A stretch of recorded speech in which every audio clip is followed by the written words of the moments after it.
They say go to school, get your marks right, get your degree, know people, do things properly. But we're all doing things properly, but I'm not getting there. If you have a task and a responsibility that it belongs to you, you need to own it, including the failures. So what you have to go work for it. It goes down to communication. You put that on paper, you communicate. It's really simple. You say, if this doesn't work, this is a plan B, this is a tactic that we're going to use. You have to look in the mirror every morning and remind yourself of who you are. Us here, while we're producing local content, I think now we need to be in a position where we start to think about from a global standpoint. There's so many opportunities here that because somebody is not patching a pothole, it's costing somebody's future.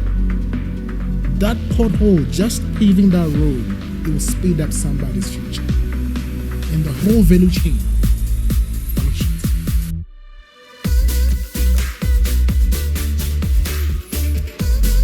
Welcome to another edition of Mindset Profits. I am shooting in my buddy's studio. My buddy Jawi is launching something special. Look out for that. We're going to launch it officially. Healing spaces for men. Man, can you say something so they hear that I'm not... Oh, no. It's healing spaces for everybody. Oh, okay. So we're going to be doing marriages. We're going to be doing individuals. We are going to be talking to ladies as well, so you don't feel excluded. Okay. But there will be special episodes for men. So every month we'll run a theme. We'll be running a theme covering different healing topics. All right. So we're going to do an official launch of that, but he's going to be helping us in the interview from the Bexins. Right. But today we are with Mr. Terrence, yes, South African born, Canadian based. So I think I'm feeling a bit under pressure because there's an American here and then Canadian here. So the accent is on another level. So I'm feeling the pressure to keep up. But let's see how we do. How are you, Mr. Terrence? I'm fabulous, man. It's great to be home. African sky and sun. Yeah. You guys, the food. Do you come to Africa often? At least I try this once a year. And then that's 2 weeks. It's not enough, Yeah, so. But this time around I added an extra week, which actually feels good. My heart rate has, leveled properly now. It's good to be home. Good to have you, Ben. I was at an event where we met. Yes, sir. You didn't see this, but there was one special lady that did a sort of toast with me and said, "You have to talk to this guy." Is that right? Yeah. Okay.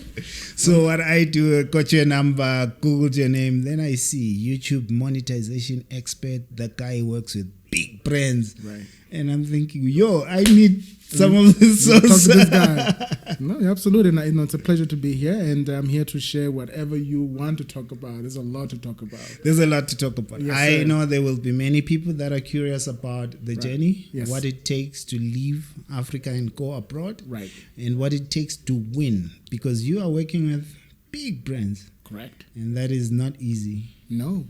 So let's give people a bit of your profile. What do you do? Okay. So I'm in the children's space, entertainment, toys, and digital games. Specifically, I focus on YouTube. So what we do, I run a small agency called Viewed in Toronto. We have a branch here that I'm building. So essentially what we do is that we actually assist and work with big companies like the Henson companies and Guru Studio, 9-Story Media Group. So they have all these shows that they created for kids, preschool, 6 to 11, but they created them for linear television. Okay. Think Paw Patrol, think Peppa Pig. So this company come to me and say, okay, how could we actually distribute and build audiences? You worked with Peppa Pig. 100%. Right? Yeah. All my kids love that. Exactly. So and it's basically brand awareness, helping the franchise to continue to grow in different markets, different languages. So the shows that I created, as I mentioned, for linear television. So these are like standalone episodes, like let's say 11 minutes or 22 minutes. So what we do is that we take that content and reimagine it, splicing and dicing, and basically putting it back on YouTube so that kids can discover this content, whether it's clips, whether it's clip compilations, whether it's episode itself, and just keep it, feeding the machine. And then, of course, once you have that, and then you've got monetization, and you've got everything just falls in place. And for the companies that have got toy that are actually connected to a TV show, or consumer products, that basically then you have mom and pops at home be able to say, okay, my kid loves Paw Patrol or Barney or Peppa Pig, and she or he wants a toy, or she wants to have the backpack, or she wants to have the bedding and everything, the clothing. So this is the whole ecosystem, understanding how to serve children. You know? So that's my space, and I've been doing it since I immigrated in 2010. So I went to film school. So that's about 16 years. About 16 years, yeah. So I went to film school here at Vets. Okay. And what did you study here? I studied film and television. I was there for 4 years, but production, like behind the scenes. And I had a little company here before I left, and I worked for ETV for news. I used to do the jib. And then I wanted during the recession, the 2008 recession, that really impacted our industry here. So I was always curious about the distribution side, the business side of film and television. And I couldn't get in here because that side was really small. Okay. You know, and I was lucky enough, and I met a girl from Canada. You met the girl here? She came to do masters here at Vets. Oh, so you went there because... Okay. I followed a girl. I see you. I followed a girl. I thought women are supposed to follow men. No. I did the other way around. I followed a girl. But, you know, having said that, I was already thinking about how to go do my postgrad, maybe NYU abroad. But actually, she came at the right time where I was already thinking of going abroad because I felt stifled. Our industry was not growing, and I wanted more. Okay. And the idea of wanting more was that when you go to cinema, stay Kinnico in New Metro, and I sit at the theater and I see Lions or all these big, companies that make movies. I'm like, who are these guys? Who are these? And I found out that these are distribution companies. They own this big IP, and I'm like, I want to be there. I had that hunger that I want to be part of that. So going to Canada, I went to business school for a year just to understand the culture, and also to sort of like pivot into the business side, the marketing side. And I was lucky enough to get a job in one of the biggest production studio company, but in kids space. Okay. How long did it take you to get a job once you were there? It took me about right after graduation. So the way they do things, you get internship. Like right after my internship, I actually landed a job within a few months. Is it? Yeah. But I actually downgraded from where I was here as someone who was already sort of like going up in my career back to starting a coordinator, like assistant. Okay. Because I actually did not know the kids' entertainment. We don't have in South Africa. And animation, distribution. And these people go to markets. I didn't know that part of the business. So I became a student. For how long? I worked for this company for 5 years. The company is called 9 Story Media Group. They were making shows like Daniel Tiger's Neighborhood. I work on Arthur. They also acquired Barney. I work on Barney. So social media was actually starting at that time when I was starting. So I was the guy who would cut clips and post on Facebook, Tumblr, and YouTube. So I was using YouTube for trailers because at the time, the production company were actually required by broadcasters to be part of the market. You have to market your show too. So I was in marketing department. So I was the guy who was splicing and creating thumbnails, titles, and then sharing the clip on Facebook and so on. So I was really doing all at once, and I was one-man show. And it was new, so it wasn't really as structured as it is today. It was still Wild West. YouTube was Wild West. People were stealing content on YouTube. They were making money, and companies were complaining, broadcasters were complaining. So most of my job was takedowns. It was really time-consuming. Or to find people who are stealing content and reusing it to reusing that and to make money, and which YouTube was not as developed as it is today. So I was lucky enough to start early. I was one of the earliest people. So you get YouTube? 100%. So whereas you are gonna be my friend. Tell me we hooked up here. But specifically for kids, okay. Right? But I understand in general. I know the audience development is something that I've been doing for 16 years. But specifically, I decided to stay in children in space because I find it fascinating. It's science. There's so many moving parts that actually get to create a children's show, depending on what kind of genre within the space, whether it's to educate, whether to, entertain, whether it's both mixed up. There's so many things, that's happening. There's so many, players within that space. So YouTube realized that a lot of companies were complaining about why content was being uploaded and broadcasted. So money was actually being just bleeding from companies. So YouTube saw the gap, and they started to actually travel to big production company to convince these companies to put content on YouTube officially. And then they came up with something, content ID, automated stuff. So that way, instead of me actually taking takedowns, you upload your reference files and you tell the machine what you want to do with that content. Block that country, monetize there, track there. So everything now is automated, right? Now, so for me, instead of actually relying on making money on pirated content running ads, now I can also now launch official channels. So now you're making revenue that you can actually control, right? Just to step back a little bit. Yeah, because I'm curious about what the journey was like when you left here. Yeah. What did your parents say when you say, I'm leaving, I'm in love? To be honest with you, it was a radical move. I don't think I actually listened to anybody. I wanted to go as far as possible.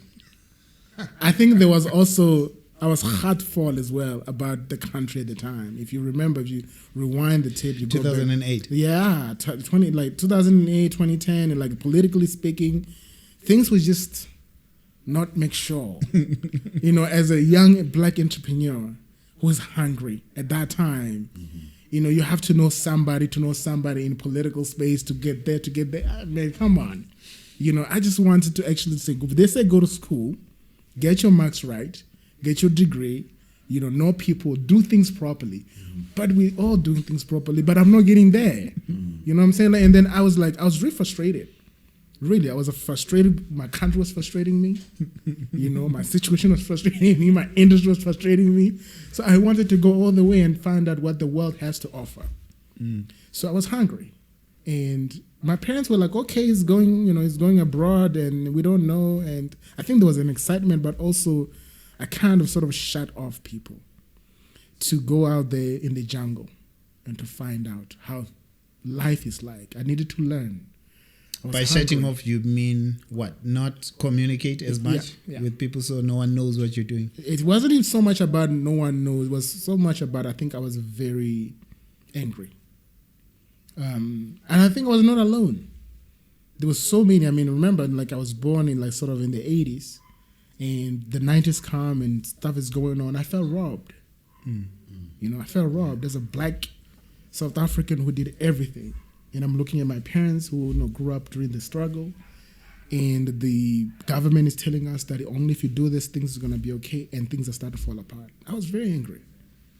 Yeah. When you got there, though, did you feel any regret, like a year in or so? It was a mixed feelings. So I've already liquidated everything that I had. So you're all in. So I'm all in. And I get there, I didn't realize, people talk about culture shock. I didn't realize I was going through culture shock because you get there and they say, you need Canadian experience. But yet, I'm teaching people. I'm teaching my bosses. I'm teaching people, my supervisors. But yet, I can't really crack that glass ceiling. So yeah, I was really, really and there was a level of regret. But I'm already in. I can't run back home. Yeah, because we're gonna judge you when you come back. Exactly. Look at this guy. I couldn't go back home, but I was already in, and I wanted to. I noticed that the way things are done over there. There are processes, and you can kind of see how things start, and they really value processes. So I'm let me follow the process and see where this process can take me. But I already had some years. I say, if this thing doesn't work in about 5 years, I'm going to pack my bags. I always have a home to go back to. In Venda? No, I mean here, Johannesburg, and that too. I can always go back Venda and go farm, I mean, yeah, but I did. There was some little regrets. And I'm looking at Instagram is coming up. I'm looking at my friends who are doing well. There's I had the fear of missing out. So you're watching sort of from afar. And that actually does get to you. But you wake up every morning and so you made the choice, just continue to hustle and see where it takes you. Do you think the opportunity is still the same for a child who's going to watch you now? 20-year-old guys that will say, I want to do the same thing. I want to walk on that same path. Is the opportunity still the same as back then when you made the move? I think so. I think things are now more democratized. So, and by that I mean, it's all about creating content that is very authentic. It's easier now to actually reach a global audience. It doesn't matter where you are from. YouTube was actually, if anything, was the platform that allowed me to be where I am, because it wasn't as standardized. There was no monopoly. There were no gatekeepers in using that platform. So there was no one who has done it before. And then after then, you start having creator economy. So you've got kids who are creating content, right? You've got kids from Uganda who are dancing beautiful dances they put on YouTube, and then they become big everywhere. So yeah, to answer your question, I think any kid who's wherever. No, I meant to move to Canada. To move to Canada? Yeah. I think so. I think smaller countries like ours and African countries are becoming much safer. The economies are growing slowly, so it's becoming less attractive to live at your home. Okay. Yeah, because these economies are starting to grow a little bit, and you're starting to see an exodus of people who actually left when abroad coming back, right? So I think they may have to go to actually maybe to see how the world works, and I think every kid should actually have that experience. It's really enriching to just go and experience how to see how other people live around, outside. But I think coming home and building from home, we now have the tools to be able to stay at home and develop a home. And I think looking at South Africa today versus when I left, just looking around as well, there are issues, but you can see changes. And opportunity. Opportunities, yes, 100%. Okay. 100%. Yeah. There's a very hot topic happening right now in the country, Right. xenophobia. Yes. Are we xenophobic?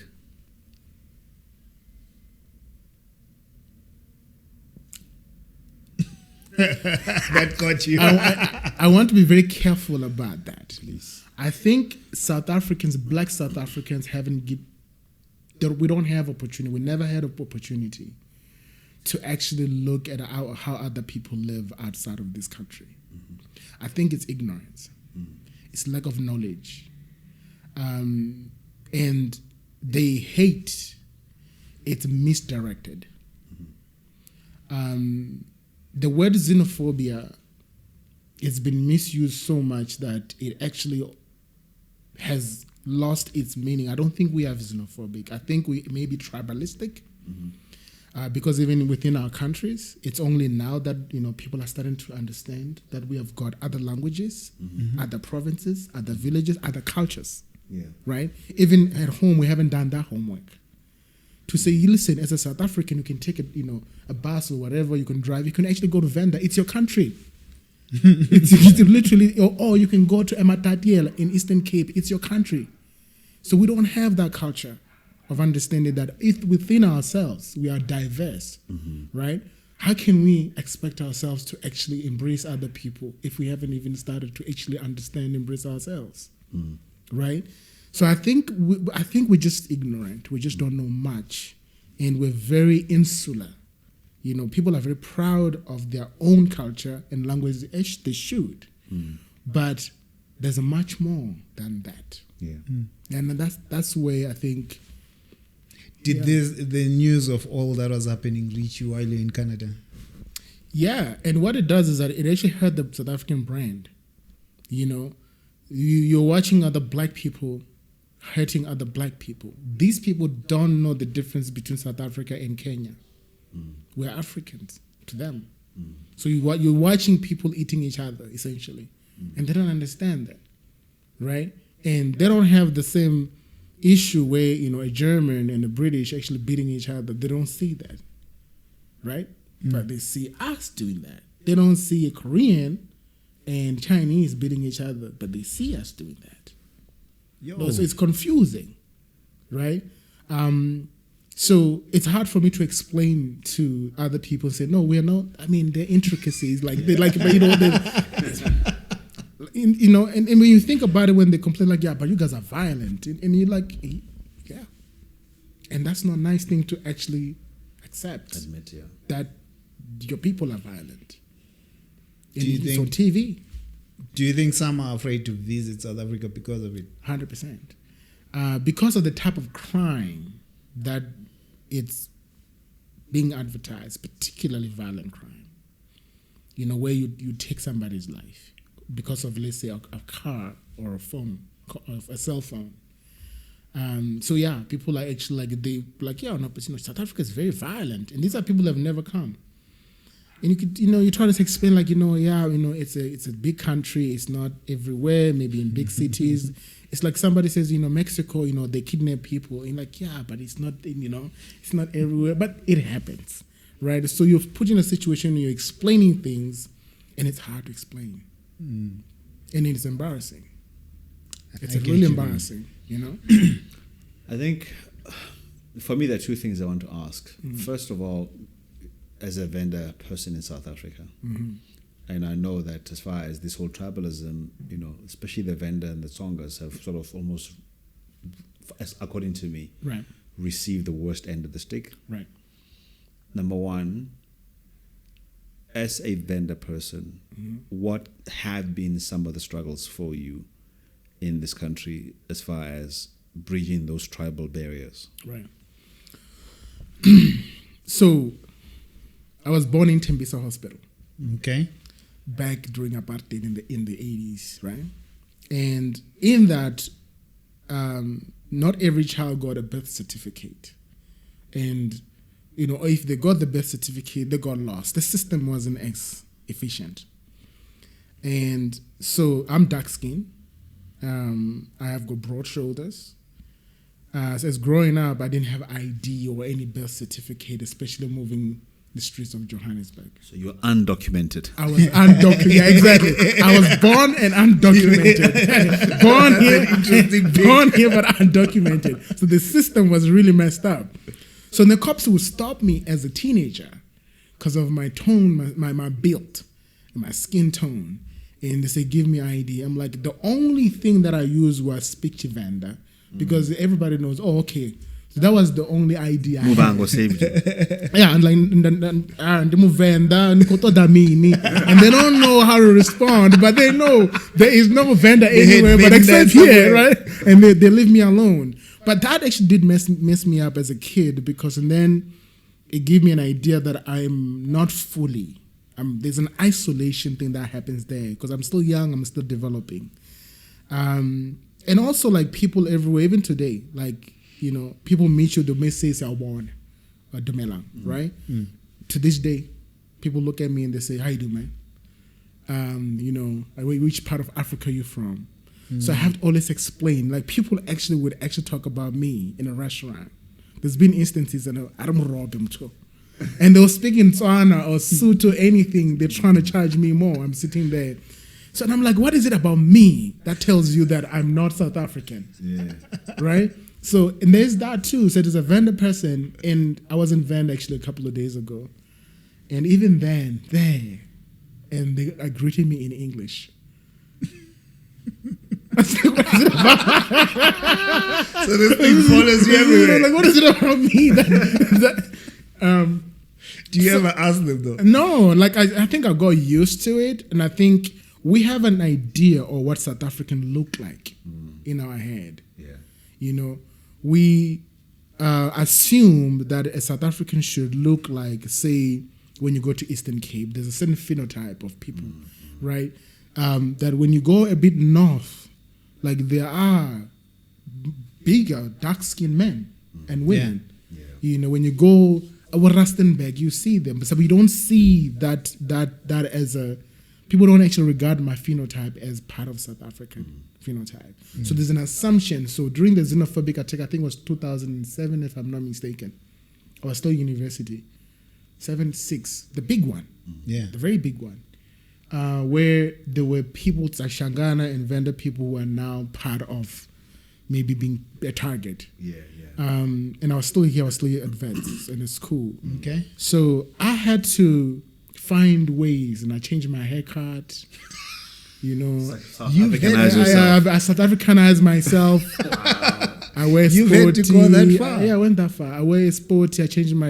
I was very much into hip hop. All Stars, maybe All Supergas. Stars. No, I had Jeez, I had a Dickies as well. Oh, come on. No, I swear. Yeah. And that was not my dress code. I was more into hip hop at the time, right? So I sort of wore baggy jeans at the time, but I had to So change. strange. I never thought there were people that go that far. I went that who far. are South Africans. Yeah. And Yeah, and I wear my sport in a certain way, because I lived a little bit in township, so I kind of adopted that so that I don't get. I was nervous. Yeah. I don't get stopped or anything and get attacked. So yeah, there was that too. okay. You had two occasions. I've actually got a friend. He's also my namesake, Jablan. He's also dark skinned. Yeah. You know how many times, especially when I'm driving with them, we get into spaces Yeah. that they would just look at his ID, turn it around a couple of times.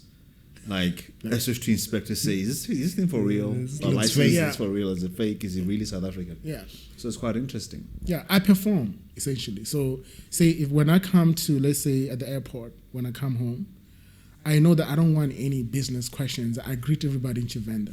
Just leave me alone, because like the machado move on, and then they look at me, and normally I find people who can't actually respond. I know I'm South African. Okay, go. Because if I say good morning or anything, and then Especially then the accent. it's like then I'm kept. They're gonna ask me so many questions, blah blah blah. So I perform. Yeah, I perform. I overperform my vendorness when I'm in spaces where I don't want questions. I don't want to be. Yeah, It's sad though, because these are spaces where you don't need to or have to. exactly. But hey, Has it helped you, though, in terms of going overseas, being isolated and always having to prove yourself? Has that experience helped you, though, in terms of penetrating the overseas market? 100%. I think to your question earlier on, like I think being away from your country, what it taught me was when you expect, what is the entitlement? When you are home, there is a sense of entitlement that you have. You feel entitled. Like you belong here. You belong You here, deserve- but you also deserve things that you haven't really worked for. Because by mere fact that you're South African, you're born here and raised, the government actually owes you something. All these institutions owe you something. So when you're out of that, your home, now you're in somebody's home. That's gone. That's gone. So what you have to go work for it. And no one knows you. No one knows Terrence. Nobody cares about you went to vets, you've got this. They don't know it. So now it's about your personality. It's about how you show up. It's about how you treat other people. It's about how you communicate and, position yourself. And that took a lot of work, a lot of rewiring about how I think about myself and my identity and how I position myself in the global space. So there was a lot of that. Yes, it's very isolating too, because your brain is not wired for always, going like that like a machine. So you want to be able to relax and go into spaces where you feel like you belong. You don't have to always perform. You don't always have to have a mask on. You can take your mask off and just chill. So there's that part too where you're always on and you just want to relax a little bit and say, I don't have to explain myself to you.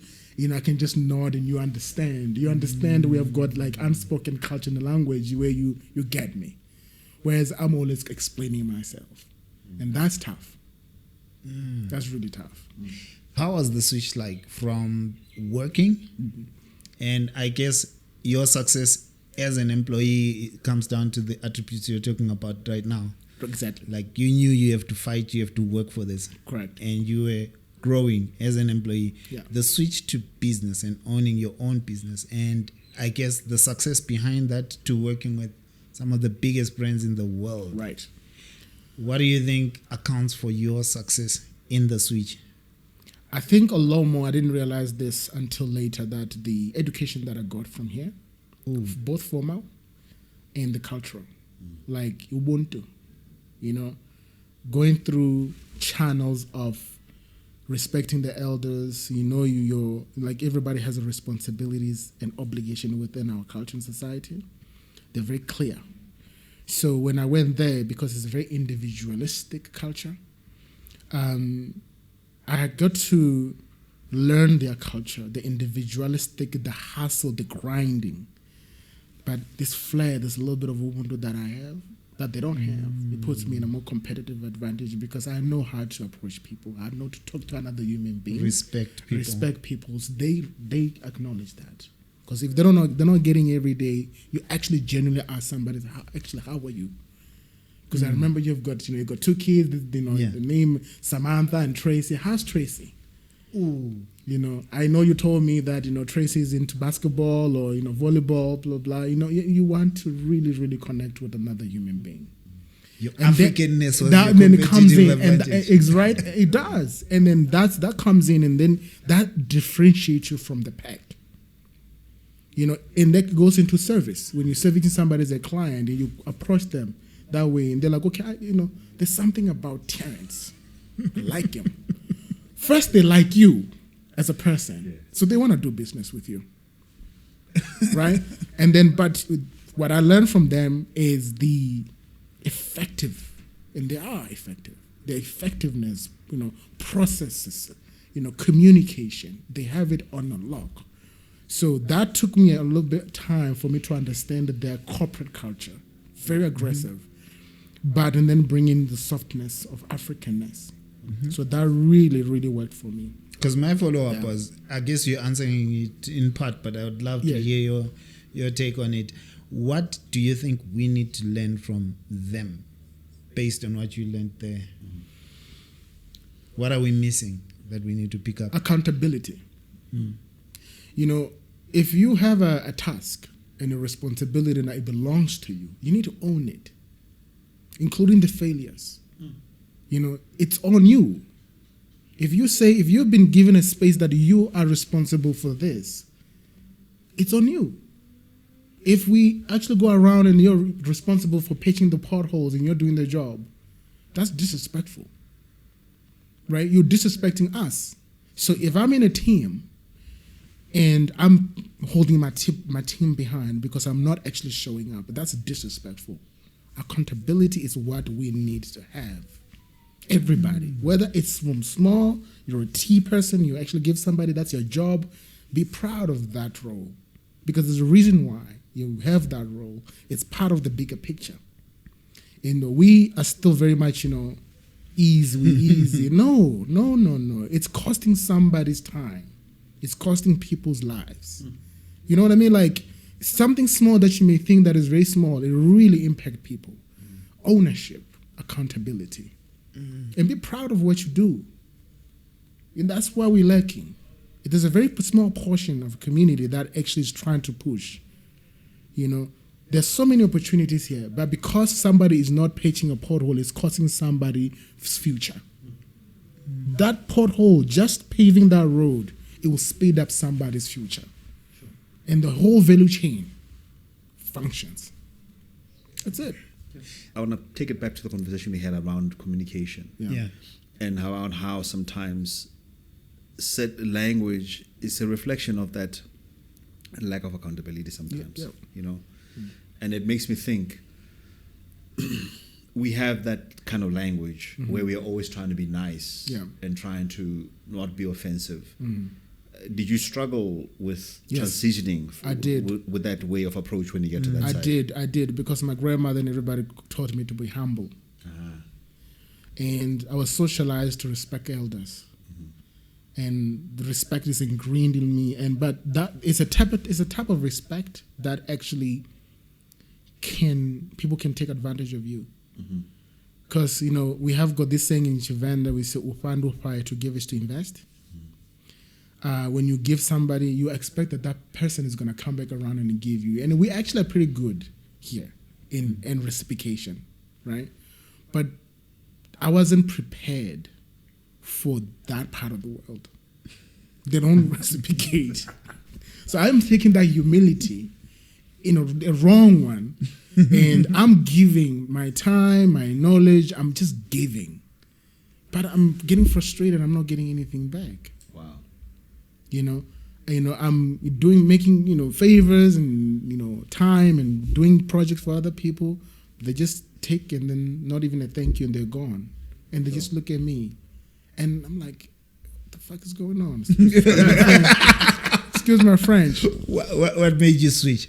And how did you switch? It's when you actually you get burnt. You realize, wow, I've given people situation opportunity. They're actually now further than me. And I've helped them, but they don't look back. Ooh. And you actually have to be very strategic moving on. That you're very selective of who and what you give. Right? And I'm sorry, but it does become a strategy. Mm. And it's not something that I was taught here. You just openly just humble yourself, you give. Ufandu fire is to give, is to invest. It's going to come back around for you, right? That I had to learn the hard way. Sure. The communication question, why is it so meaningful to you? Is that what you picked up abroad as well? Yeah, I mean, I think it actually goes back to that because one of the things I've learned from Americans, I met my pastor when I was 19, just turned 20 actually. Yeah. And yeah, it felt very confrontational many times. Mm. For example, I'd say something and he'd ask me to clarify, and I'd feel on the spot. Yeah. Mm-hmm. Like I've never had to clarify what I'm saying. Right. We just agree. Yeah. We just agree. Somebody says something. Yeah, we just agree. Yeah. Until the person finds a way to eventually get to the point. Correct. But when you speak to the Americans, okay, what do you mean? Mm-hmm. What do you mean I must? Yeah. For them, must means it's an obligation. It's a command. It's a command. Yeah. And for me, it's I must. And I'm saying, I'm sure. Mm. And they'll be like, what do you mean? Are you sure? Yeah. Do you mean you're certain? Yeah. But for me, it's maybe. It's somewhere there. So I found myself having to constantly clarify what I was saying. Yeah. And I think it brings me back to what I wanted to ask as a follow-up question to you. Yeah. Mm. Humility and humiliation. It sounded to me that the experience afterwards was quite humiliating. 100%. When you know you're quite capable. 100%. And then you give all you give, but then you fall behind and everybody else goes forward and you look like an idiot. Exactly. And I had a communication style from here that assume that they understand me. Mm. Mm-hmm. They understand beyond the words that are coming out of my mouth. Exactly. And I had to learn a different kind of communication, direct. Mm. Sometimes it's cold, but it's short, direct. It really lists even to the bullet point, clear. Your expectations. You remove all the flowers. How are you? All that stuff. So hi, Matt. This is what I need. It sounds cold, but that's how they communicate. And then when they communicate, they used to write emails to me. I'm like, this email seems a little bit cold, man. It's rude, man. It's in the morning. Why don't you say good morning to me? Say good morning first. And I take it personal. I really did. I take it personal. Or you come in the morning, you say good morning to everybody. Everybody just look at you and there's a good morning back. Or people just walk quiet and you think wow, they're so pissed off. No. They came to that work, they had one objective. Mm-hmm. And that objective is to do this and this and this and this. I need to communicate this and this and this. Anything else? No, it's not part of this. That took me a long time. Speaking about humiliation, I think it was my own fault, and this is a culture shock I talk about. Mm-hmm. It goes back to the culture shock. Me, I'm taking things personal. And then later on, I'm getting, emotional about it. I'm getting worked up. Now I'm confronting certain things and certain people because I feel that I'm being wronged. And they're confused. They're looking at me very confused. I didn't do anything to you. We're talking, we spoke about this and this. What else do you need from me? Right? Because here, Ubuntu, I need to, and that Ubuntu requires me to, massage you a little bit. Be human. Yeah, massage you nicely so that, you feel like, okay, Terence will respect. He sees me. That was the part where I had to learn later on. It took me a while, though, where even working on this company later on, I realized, okay, I need to change my strategy. I am building businesses for these companies, but I'm the one, think of it, I'm a donut maker in the back. Nobody knows about me. And I decided I'm going to actually do this for myself. And I'm going to actually adapt that sort of for the lack of a better word, that aggressive communication strategy. But it's not aggressive, but it's very direct. This is who I am. This is what I offer. This is what makes me great. I had to communicate that. This is the value that I bring to the table. This is what makes me better than him. I have to do that. It seems arrogant, but that is how they communicate. That you self, learned how to blend in. Yeah, that's self-assurance because I've been doing it for a long time. Why am I apologetic about the work that I've done for so long? And everybody comes 5 years, they're far, and I've done for 15, 16 years. So whose problem is that? Mine. That's the accountability again. That's my accountability. Me dwelling on the fact that I'm black, I'm African, and maybe they're not gonna, give me an opportunity. I had to turn that around. I had to turn this around. They said, no. I had to look back in my country. I'm like, look at that. Look at my people. Those people are me. So, okay, let's change this up a little bit. Let me go to that room. As dark as I am, as African as I am, yeah, I am the ish as well. So you have to sort of rewire that. That took me a while to say, no, I am an expert in this field. Sure. I am probably better than the guy over there who's doing the same thing who's based in Germany. I am in a position where I teach, and I can teach anybody who's in China or Korea. And yes, of course, I'm African. But I am that great. So you're saying being African never gave you a disadvantage? You never at the walked beginning into it your did. room. Is it? Yeah. Also. It did. It was Perception? Yeah, it was perception, but it also it was what's the word? Insecurity. Because imposter syndrome. Yeah, it was a syndrome. Yeah, it was that because I've never seen anybody who look like me who come from where I am who does what I want to do. At the level that at that level, it's other people, right? Not somebody who look like me, who come from a place like me. I didn't have an example to say, oh, he did it. Okay, let me see. Let me just follow that full step. I started everything from ground up in a foreign country. And for somebody who come from here and says, no, you know what? I'm not going to actually go back to workforce. I'm going to start my own company. I'm going to start compete with all these big companies. I'm going to go after these big clients. And who look like me, you have to do the work. You really, really have to do the work and see yourself in a different light. What does that look like, doing the work? And what did it cost you? Because that sounds like a lot of sacrifice, right? Yeah. One, you have to rewire how you think about the colonized mind.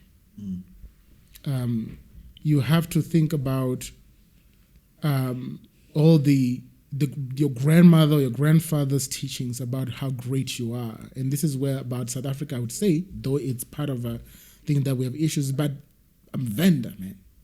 Outside there works for me. Because I come from a people who have got histories. I come from people who have built. I come from people who have got old civilizations. That's who I am. I come from those people. So when I'm out there in the world stage, I need to embrace that. I'm not competing on a tribal level. I'm competing on the fact that I come from bigger people. And I have to take that on. I have to make that work. I have to reverse engineer that from something that was actually considered to be low to something that's really great. And I keep telling people abroad, and I say, I'm South African, but first I'm Venda. It's a nation. That is the identity. It's a nation. Politically, I'm South African. It's a country. But my identity, I'm Venda first. I'm not black. I'm Venda. Black is the color of my skin. It's how I'm racialized. But it doesn't tell you who I am. But I can tell you who I am. I'm Venda. So now, you see the work. You do that work. And then you come on a country level and you look at all those people who have sacrificed for you and I to be sitting and having this conversation. You look at them, bad or good, but you look at the sacrifices that they have actually made, the history that we have. You're like, man, I come from a great country. We have done a lot. And when you look at the geography where we are, we're actually quite isolated. The rest of the continent, we're the tip, and then isolated, there's oceans around us, right? So for us to be able to survive these years of oppression, for me to be actually existing, actually fly out and go to another country where my predecessor couldn't actually just travel, they couldn't go anywhere, I can. Yeah, you have to look in the mirror every morning and remind yourself of who you are. In terms of time at work, or how did it look like? Because it sounds like you worked hard. I did. How many hours were you putting into a typical shift? I would say because my work is digital, I was taking work home. And for every company that I work for, they didn't give me a team. So give you an example. The very first company, I built all the channels, the YouTube business. It's a large corporation now.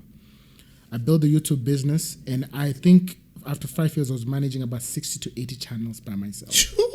And I'm talking about, I think I was managing about 80 shows. What? Yeah, by myself. Yo! I was cutting clips, editing, creating thumbnails. For 80 channels? Yeah. Titles, everything I was doing it by myself. I was running a machine, right? No holiday. I was running the machine. So I was so into it. It's self-taught. And then the next company where I went to is it's a nursery rhyme. It's one of the popular nursery rhymes that your kids that grew up with. I went there. They had 6 channels. I said to them, I want to expand this to about maybe 15, 20 channels so that I can actually repurpose the same content, so that I can actually monetize the same asset multiple times. No team. I was doing the same thing. I built it for years. And then I went to another larger company that competes. It's called Spin Master, the Paw Patrol company. It's much bigger now. I'm a director, right? And I've now... You're there. You're there now. But I'm still doing the heavy lifting work. The educating about the platform. I'm talking to corporate, and I'm also explaining to people have questions why I'm there, why am I occupying that space. So the explaining never stops. The explaining never stops. Because they've never seen anybody like me in that role, And there's internal politics. There's all this, back and forth. So there's also mental health that you go through. And director position, it comes with a lot of weight. So I'm taking work home. So I'm building another department from ground up that the global team can use, right? So I worked for over a decade by myself. Over and over and over again. And later on, 2024, that's when I decided that, I'm going to try to do this for myself. If I'm building these businesses, all these departments from scratch, surely I can do this for myself. I'm talking, even when I left, I'm talking big brands, man. Your kids grew up with Bakugan, Paw Patrol. I'm talking about Unicorn Academy. I'm launching new IP from scratch. I'm actually dealing with the YouTube family department directly, Google directly. Oh, you talk to the company? Yeah, paid media. I'm writing proposal. I have to go present. I'm helping team to get bigger budgets so that I can also get a budget. I'm doing this on my own. I don't, So there's that too, where it's actually isolating. There's loneliness, but what it does is that it builds you, the level of resilience and what you are capable of doing. It's amazing what you can do if you really say, you know what, I'm going to sacrifice the next 3 years. I'm not going to have a lot of social life. I'm not going to travel that much. I'm not going to see my family that often, but I'm going to stretch myself and see how far I can go. And that's what I did. Wow. That was 3 years of this stretching and sacrifice. This one, 2025, I launched my company 2025 January. Within the same year, I was able to get enough clients and get clients from big companies. Actually, go there and compete. I go to markets, I present, and I'm on Zoom calls, I'm explaining what we do. And I had really got a no. Because I had this experience and things I'm talking about, I know what I'm talking about. Right? I can take you from the beginning and say, if you say, I have a show, it's not on YouTube, just give us a ballpark. How far do you think it will take us to get X number of subscribers? How far, how much money do you think we can get? So I'm looking at the platform changes. I'm looking at the type of show that they have. I already done shows like this before, and I can give you a ballpark. And I can tell you, I'm going to start with these tactics. I'm going to have this strategy. Communication. It goes down to communication. You put that on paper. You communicate. It's really simple. You say, if this doesn't work, this is a plan B. This is a tactic that we're going to use. And you start to see the numbers go up. And then communicate those numbers. What those numbers mean to them. Go back. If it's not working, tell them what's not working. And say, what are you going to do to fix that? So there's always constant communication and going back and feedback and going back and testing and so forth. So within a year, I was able to get enough clients to actually build a team. Where now I can actually come home for 3 weeks and say, I can delegate some of that work to my team. Before I was doing everything, even when I started my company. That's beautiful, man. Yeah. All right, so with this growth, your communication sounds to have changed a little bit. It's not more Ubuntu, it's more assertive. Yeah, you can say that. And sometimes when I speak, you hear at home, they're like, I went to see my grandmother 2 days ago. And I haven't seen my grandmother in 17 years. And I could tell, I can feel that I've lost and when I die, because she wants me to sit and wait for like 30 minutes, so that everything mellows down and then cool me down. And I'm like, no, man. I need to do something.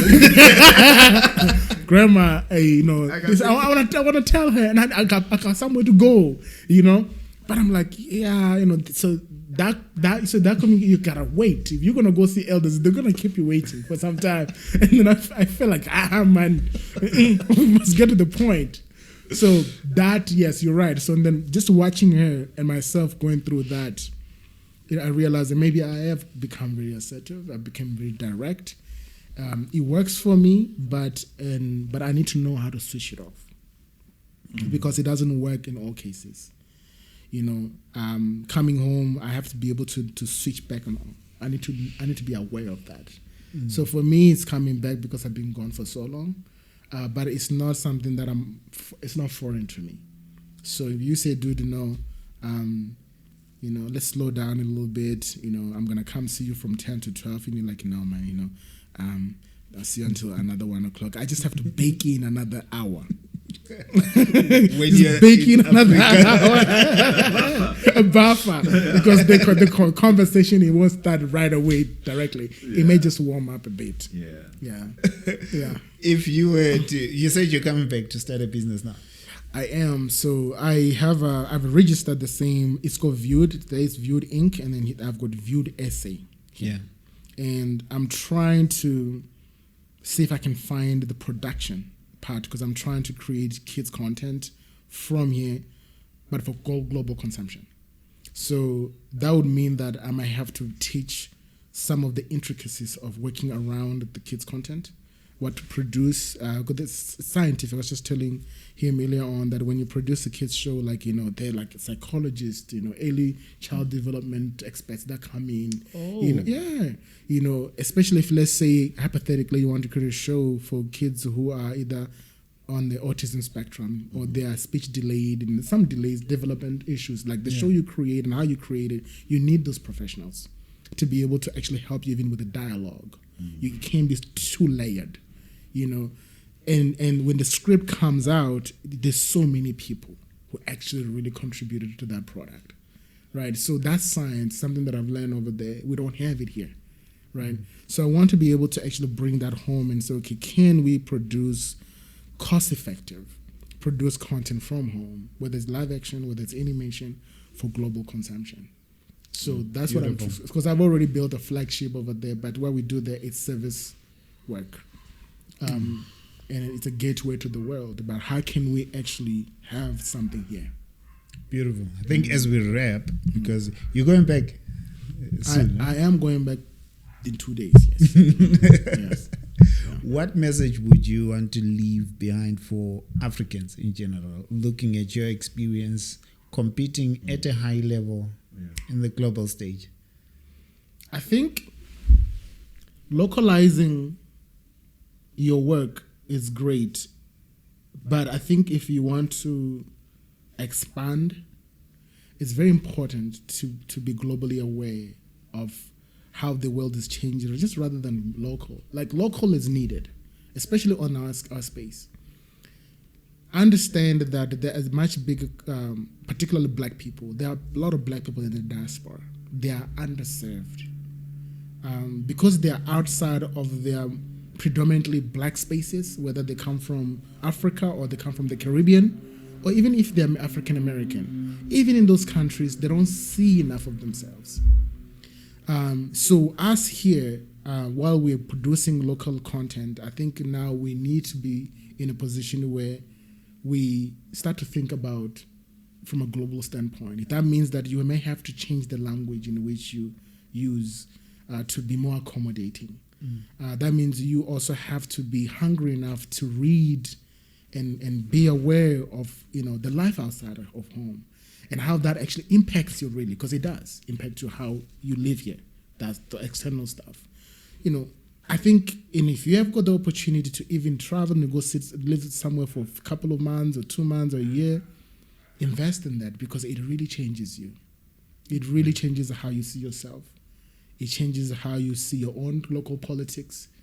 It gives you a much wider understanding of life and the world and how you belong to that world. Powerful. You gave me one more question. I know I was about to conclude. What did it cost you financially? Were you ready for the move to Canada? Going there. Yeah. So I liquidated everything I had. Now remember, it's a rand to a dollar. You're downgrading. So I've already, like as I said, like here, my career was there, but it wasn't really there. I wanted more. So me liquidating everything in the car and the little money that I have and going there, so that means that my budget is so small. That means now, actually, if I was living, a little bit more loose, and that means then I have to go to a more affordable stores. I have to really watch how I spend, the clothes that I wear. I really had to start from the bottom, really from the bottom.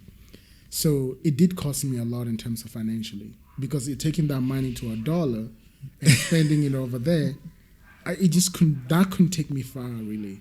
Were you converting when you're spending?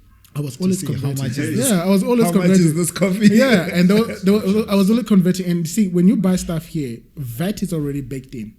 So if it's 20 rand, it's 20 rand. Yeah. There, it was it's 20 rand, and then you have to add 18%. And you calculate it in your head. You're like, okay, what's that? But he says it's 20 rand. No. It's 20 rand and something. It's 20 something. No. So that took me a while for my mind to actually get to a point when then I can always automatically just adjust. Yeah. That took a while. So if I knew that if I have 20 rand and I want to go to a restaurant and I see a meal that says 20 rand, actually I need about 25 rand. Right. So the budget is a bit different. Yeah. Just quick one from me before you go. Biggest lesson about yourself. Yeah. What is the biggest lesson about yourself throughout this whole thing? That will be my last question to you.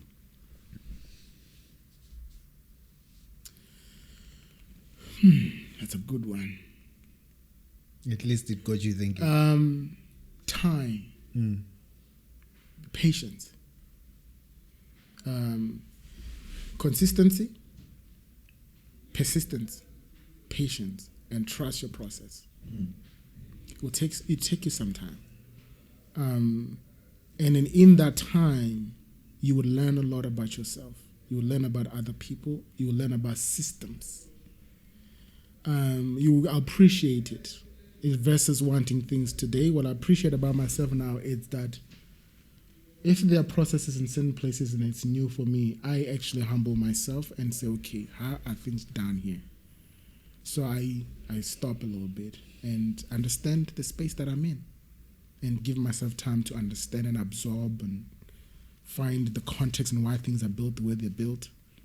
And then how I can actually come in before I jump in and say I want to change things. I want to actually partake in that. I get to learn a little bit from that. So time. Yeah. That's beautiful. I think as we close, I will let the men close and promote the next show. What's coming? Yeah, I want to just say thank you so much. Thank you so much for the for the platform, number one. I think your audience actually has been very instrumental in inspiring this move for me to start these healing spaces. The responses from all of you that watch Mindset Profits, the engagement, just your level of hunger, made me realize we need more of the healing chats. And now that we've met Terrence is going to help us. Yeah, Because he's the man. He knows these things. But yeah, look, I mean, I've noted that as a country, we're in pain. Yeah. We've gone through a lot, Yeah. and we didn't do much to heal from that pain. It's playing out in marriages. It's playing out in business. It's playing out in our men. It's playing out in our women.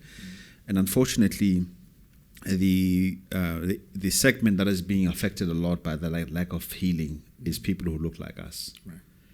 And we don't have language speaking about humility, not knowing that, for example, the difference between humility and humiliation. And many times we humiliate ourselves by undervaluing our brilliance and our excellence and underselling it. And then we turn around and we're upset that we're not getting rewarded the same. Right. For me, that's part of not being well healed, is that you're still looking yourself through your wounds. Right.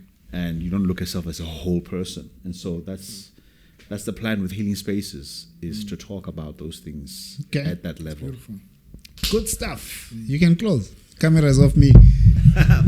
So to you, Mindset Profit community, thank you so much for continuing to support this platform, continue to share, continue to let everybody know that there is a space where your ideas, your thoughts, your experiences are captured by people who look like you, who've gone through similar things, and that it's okay to be you, and it's okay to struggle, but it's also okay to succeed and to do it at a global level, like Terrence did.